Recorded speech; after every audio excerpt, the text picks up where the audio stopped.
Hello students, मैं उम्मीद करता हूं कि आप सभी लोग अच्छे होंगे। आज दिनांक 10 मार्च 2022 को मिनिस्ट्री ऑफ रेलवेज द्वारा एक महत्वपूर्ण सूचना प्रकाशित की गई है, जो इस प्रकार से है।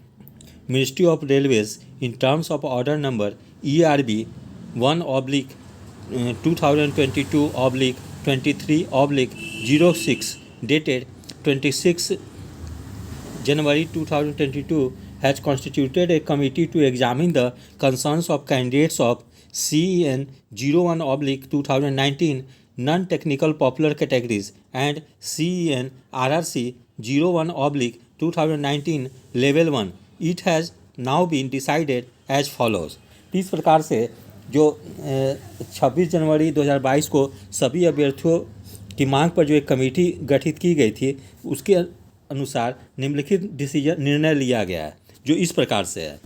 पहला पॉइंट है 20 times unique candidates will be short listed with pay level wise for second stage computer based test CBT for CEN 01/2019 NTPC। इसका कहने का अर्थ है कि अब जो है कि 20 गुना रोल नंबर्स जो है सभी अभ्यर्थियों के शॉर्टलिस्ट किया जाएगा द्वितीय चरण का कंप्यूटर बेस्ड टेस्ट के लिए। तो अभ्यर्थियों की एक बहुत बड़ी मांग थी, उसको रेलवे रिक्रूटमेंट बोर्ड के द्वारा मान ली गई है। तो अब जो है कि कुल रिक्तियों का 20 गुना कैंडिडेट को द्वितीय चरण के लिए या सेकेंड स्टेज CBT के लिए बुलाया जाएगा। ये अभ्यर्थियों की एक महत्वपूर्ण मांग थी। दूसरा पॉइंट है that candidates already announced qualified will continue to remain qualified. और जो भी अभ्यर्थी पूर्व से जो क्वालिफाई कर उत्तीर्ण हो गए हैं, उन लोगों को साथ छेड़छाड़ नहीं किया जाएगा और वो लोग अभी भी उत्तीर्ण ही होंगे। फिर the list of additional candidates getting short listed will be notified at each pay level. तो जो अतिरिक्त जो उम्मीदवार जो होंगे उन लोग को शॉर्ट लिस्ट किया जाएगा या चुना जाएगा ईच पे लेवल पे। फिर है RRB wise second stage CBT for each pay level with all candidates of one RRB accommodated in a single shift, which should eliminate normalization wherever single shift is not possible because of capacity constraints or otherwise percentile based normalization will be done। तो जो द्वितीय चरण की जो CBT जो होगी वो जो है कि एक ही पाली में ली जाएगी, ठीक है। और जहाँ पे उम्मीदवारों की संख्या काफ़ी ज़्यादा होगी वहाँ पे परसेंटाइल के आधार पे नॉर्मलाइजेशन उसको किया जाएगा, यदि एक से अधिक चरण में होती है तो। फिर अगला पॉइंट है CEN RRC 01/2019 level 1 will be single stage exam, there will be no second stage CBT 2। ये भी अभ्यर्थियों की एक बहुत बड़ी मांग थी कि जो RRC ग्रुप D की जो परीक्षाएं हैं उसमें एक स्टेज ही परीक्षा होनी चाहिए, उसके बाद जो फिजिकल के लिए उन लोग को बुलाना चाहिए। तो ये भी अभ्यर्थियों की एक महत्वपूर्ण मांग थी, वो भी मान ली गई है। इसमें अब CBT 2 नहीं आयोजित की जाएगी। फिर है RRC CBT will be held for level 1. Also, maximum available capacity is recommended to be used to significantly reduce the number of shifts involved for each RRC and to speed up the examination process। तो इसमें है कि बहुत कोशिश की जाएगी RRC के द्वारा कि बहुत कम चरण में एग्ज़ाम लिया जाए, ठीक है, जिससे कि एग्ज़ाम की गति को बढ़ाया जा सके तेज़ी से, ज़्यादा चरण में परीक्षा का आयोजित ना किया जाए। फिर percentile based normalization which is simple and easy to understand will be used wherever the number of shifts involve as more than 1। तो यदि एक से अधिक चरण में परीक्षा होती है तो वहाँ जो है कि परसेंटाइल बेस्ड नॉर्मलाइजेशन जो होगा परसेंटाइल बेस्ड किया जाएगा। फिर medical standards as prescribed in Indian railway medical manual will be used for different post of level 1।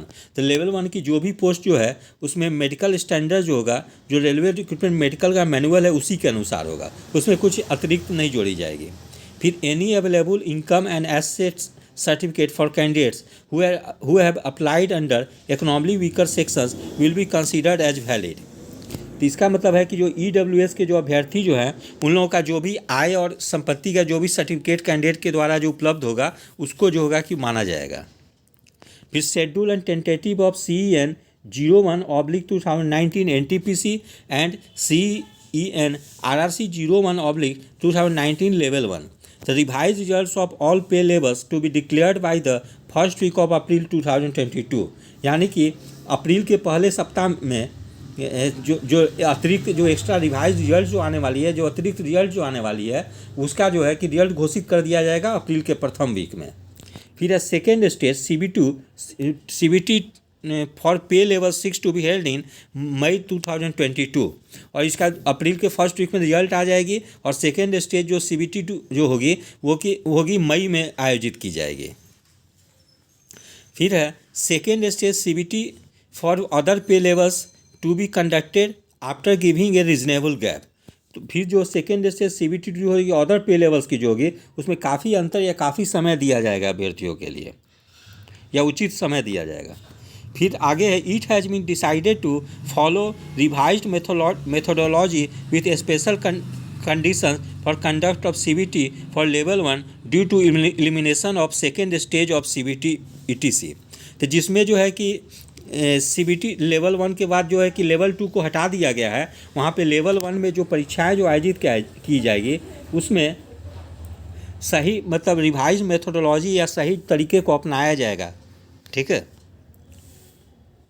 फिर this will involve mobilising of additional infrastructure and logistics to conduct CBT for level 1 with significant increase in per shift requirement. Efforts will be made to have the exam conduct agency on board to conduct CBT for level 1 as early as possible। तो इसमें क्या है कि जो अतिरिक्त संसाधन जो है वो लगाया जाएगा CBT, विशेषकर कहा जा रहा है ग्रुप D के लिए कि उसमें लेवल 1 का एग्ज़ाम करवाने में जो भी अतिरिक्त संसाधन होगा वो लगाया जाएगा और कोशिश की जाएगी एजेंसी के द्वारा कि जितना जल्दी संभव हो वो एग्ज़ाम को कंडक्ट करवाया जाए। और फिर आगे है hence CBT for level 1 is plan to be held tentatively from July 2022 onwards. और संभावना है कि ग्रुप D का जो लेवल 1 परीक्षा है वो जुलाई 2022 से शुरू हो जाए। एक तरह से टेंटेवली या संभावित तिथि दी गई है। तो ये जो सूचना जो जारी की गई है वो चेयरपर्सन्स रेलवे रिक्रूटमेंट बोर्ड्स के द्वारा जारी की गई। इस प्रकार से अभ्यर्थियों की जो भी महत्वपूर्ण मांगे थी वो रेलवे रिक्रूटमेंट बोर्ड के द्वारा मान ली गई है और सभी अभ्यर्थियों को अब इसकी तैयारी में गंभीरतापूर्वक लग जानी चाहिए कि जो स्टूडेंट्स ऑलरेडी पूर्व से क्वालिफाई हैं या जो स्टूडेंट्स का कुछ दो तीन नंबर से छूट गया था, निश्चित रूप से वे लोग जो एक्स्ट्रा रिजल्ट जो आएगी उसमें वो लोग सफल हो जाएंगे। इसीलिए अभी सभी अभ्यर्थियों को अब सेकेंड स्टेज की तैयारी में लग जानी चाहिए। और जो अभ्यर्थियों ने रेलवे ग्रुप D के लिए फॉर्म भरा है और जो लोग CBT 1 में जो सफल हो गए हैं उन लोगों को ग्रुप D की तैयारी में अभी से ही अच्छी तरीके से लग जाना चाहिए और प्रतिदिन मॉडल सेट का अभ्यास करना चाहिए जिससे कि वो लोग एग्ज़ाम से फैमिलियर हो सके। और अभी से ही सभी अभ्यर्थियों को कोशिश करनी चाहिए, चूँकि इसमें ऑनलाइन टेस्ट होती है, एग्ज़ाम कंडक्ट कराई जाती है, इसलिए अभी से वो लोग कंप्यूटर पे भी वो लोग टेस्ट दें जिससे कि वो लोग एग्ज़ाम्स के तरीके से फैमिलियर हो सके और एग्ज़ाम में उन लोगों को कोई परेशानी ना हो। यदि आप सभी लोगों को मेरा चैनल अच्छा लगा हो इसे लाइक शेयर और सब्सक्राइब करें। धन्यवाद। Take care.